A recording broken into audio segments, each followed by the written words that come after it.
नमस्कार, विश्वशांती दर्शन चॅनलमध्ये आपलं स्वागत। या चॅनलची संकल्पना आहे MIT शिक्षण संस्था समूहाचे संस्थापक आणि अध्यक्ष विश्वधर्मी प्राध्यापक डॉक्टर विश्वनाथ दा कराड सर यांची। MITच्या विश्वराजबाग कॅम्पसमध्ये त्यांच्या संकल्पनेनं आज स्वर्गीय ज्येष्ठ अभिनेते राज कपूर यांच्या स्मरणार्थ राज कपूर मेमोरियल ही देखणी वास्तू उभी आहे। हा विशेष कार्यक्रम आपण पाहताय प्रभावी व्यक्तिमत्व। तो चालतो प्रकाश घेऊन अंधाराला हरवायला, स्वप्नांच्या त्या वाटेवरती आशेचे दीप लावायला, त्याच्या कर्तृत्वाच्या कहाणीतून नवी दिशा उमलते, समर्पणाच्या त्या ज्योतीने जग उजळत राहते, उजळत राहते। आज ज्या व्यक्तिमत्वाचा परिचय आपण करून घेतोय ते व्यक्तिमत्व आहे सिनेमा कला क्षेत्रात जगभर प्रसिद्ध असलेलं, ज्यानं कल्पनाशक्तीला पंख दिले आणि त्या पंखांवर बसवून संपूर्ण जगाला स्वप्नांच्या दुनियेमध्ये नेलं। वॉल्ट डिस्नी अर्थात Walter Elias Disney. Mickey Mouse, Donald Duck आणि स्नो व्हाईट यासारख्या अजरामर कार्टून पात्रांची निर्मिती करणारे, अनेक ऑस्कर पुरस्कार विजेते, अमेरिकन चित्रपट निर्माते, दिग्दर्शक, पटकथा लेखक, ध्वनी अभिनेता, रेखाचित्रकार आणि उद्योजक वॉल्ट डिस्नी।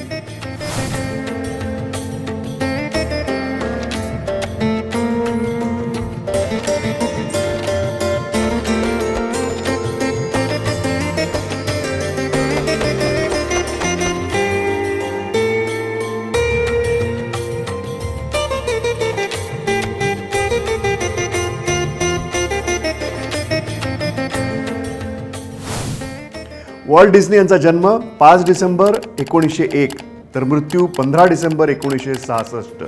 उल्लेखनीय बाब, वॉल्ट डिस्नी या साम्राज्याचे संस्थापक।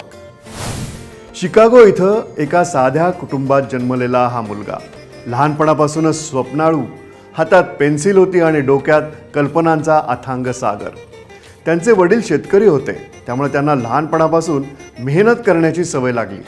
त्यांनी शालेय शिक्षण घेत असतानाच चित्रकलेमध्ये विशेष प्रावीण्य मिळवलं। वॉल्टचे वडील एलियास डिस्नी हे आयरिश कॅनेडियन वंशाचे तर आई फ्लोरा या जर्मन अमेरिकन होत्या। कामाच्या शोधात अमेरिकेमध्ये विविध ठिकाणी फिरून मिळेल ते काम करत डिस्नी कुटुंब शिकागो इथं स्थायिक झालं। वॉल्ट यांना लहानपणापासूनच चित्र काढण्याचं वेड होतं। वॉल्ट यांनी मॅकिनले हायस्कूलमध्ये दिवसाच्या शाळेत प्रवेश घेतला, तर रात्रीच्या वेळी ते शिकागो आर्ट इन्स्टिट्यूटमध्ये चित्रकला शिकायचे। दिवसा शाळा आणि रात्री चित्रकलेचे धडे, हेच त्यांच्या स्वप्नांचं पहिलं पाऊल होतं। पुढे त्यांनी कला शिक्षणासाठी कन्सास सिटी आर्ट इन्स्टिट्यूटमध्ये प्रवेश घेतला। वॉल्ट डिस्नी यांचं आयुष्यही सरळ रेषेत राहिलेलं नव्हतं। खरं तर वयाच्या 16व्या वर्षी वॉल्ट यांचं शिक्षण बंद झालं। नंतर त्यांनी सैन्यात जाण्याचंही ठरवलं होतं। काही मित्रांसह रेड क्रॉसमध्येही त्यांनी प्रवेश केला होता। नंतर कॅन्सास शहरात नोकरीचा शोध पण घेतला होता, पण मनात एकच विचार होता की आपल्याला नट व्हायचंय किंवा वृत्तपत्रात व्यंगचित्रकार व्हायचंय। वॉल्ट यांचे भाऊ रॉय यांनी प्रयत्न करून पेसमेन रुबिन आर्ट स्टुडिओमध्ये जाहिरात विभागात वॉल्ट यांना त्यावेळी नोकरी मिळवून दिली। इथंच वॉल्ट आणि आयवर्क्स यांची मैत्री जमली। पेसमेन रुबिन आर्ट स्टुडिओ लवकरच बंद पडला, पण त्यानंतर साधारण 1920 मध्ये त्यांनी आयवर्क्स डिस्नी कमर्शियल आर्टिस्ट नावाची स्वतःची संस्था सुरू केली।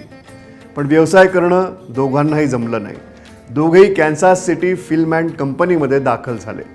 या संस्थेत दोघांनी ॲनिमेशन विषयातले बारकावे मात्र समजून घेतले। या अनुभवाच्या जोरावर पुन्हा एकदा आयवर्क्स डिस्नी या जोडीनं आपला व्यवसाय सुरू केला। त्यांनी सुरू केलेली पहिली ॲनिमेशन कंपनी होती लाफोग्राम स्टुडिओ।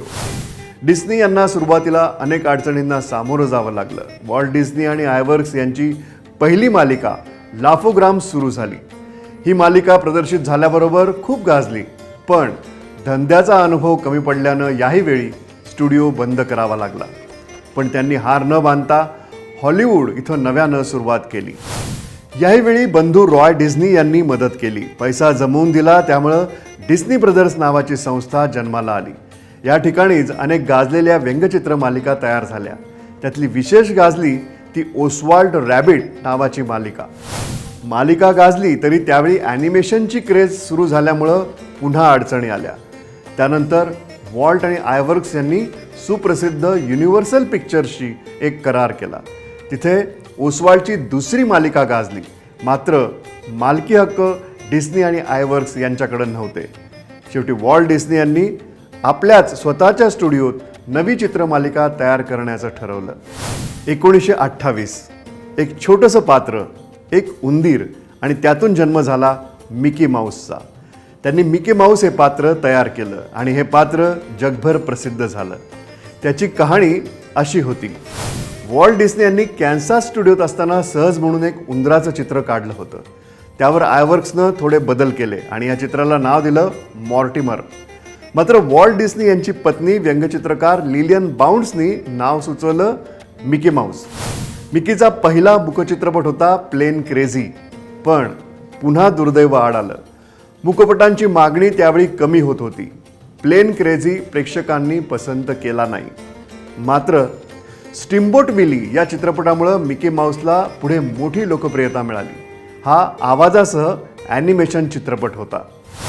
वॉल्ट डिस्नी यांनी नवीन तंत्रज्ञानाचा वापर करून ॲनिमेशन अधिक आकर्षक केलं. त्यांनी रंगीत ॲनिमेशन, संगीत आणि कथानक यांचा चांगला वापर केला. यानंतर डिस्नी आणि आयवर्क्स यांनी एकामागं एक सरस चित्रपटांची मालिका काढली. आता कंपनीचा चांगलाच जम बसायला लागला होता आणि त्यांना पैसा आणि जागतिक प्रसिद्धीही मिळायला लागली होती. Snow white and the seven dwarfs हा चित्रपट ॲनिमेशनच्या इतिहासात मैलाचा दगड ठरला. 1939 साली या चित्रपटाला खास ऑस्कर देण्यात आलं.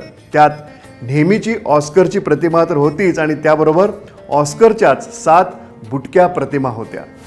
सिंड्रेला, द लायन किंग हे त्यांचे अन्य प्रसिद्ध चित्रपट. पण वॉल्ट डिस्नी इथेच थांबले नाहीत. त्यांनी एक स्वप्न पाहिलं.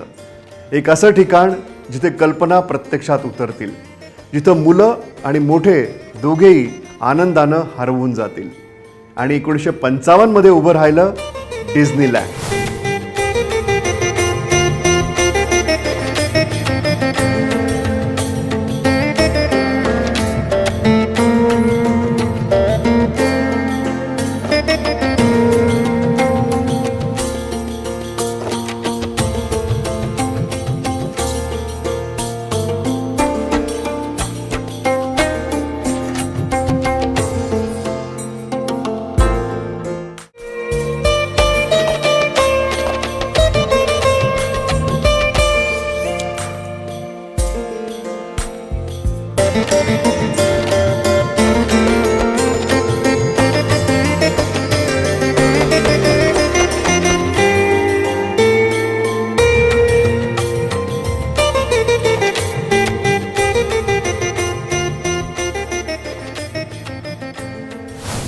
डिस्नी यांनी मनोरंजनासाठी नवीन संकल्पना मांडली आणि डिस्नीलँड हा जगातला पहिला आधुनिक थीम पार्क कॅलिफोर्निया इथं 1955 मध्ये तयार केला.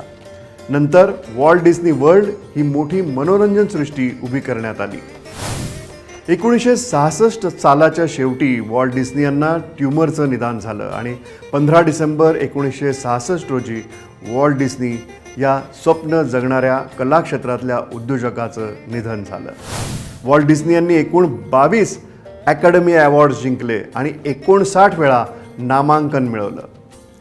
If you can dream it, you can do it हा त्यांचा प्रसिद्ध विचार. आज इथेच थांबूयात. नमस्कार.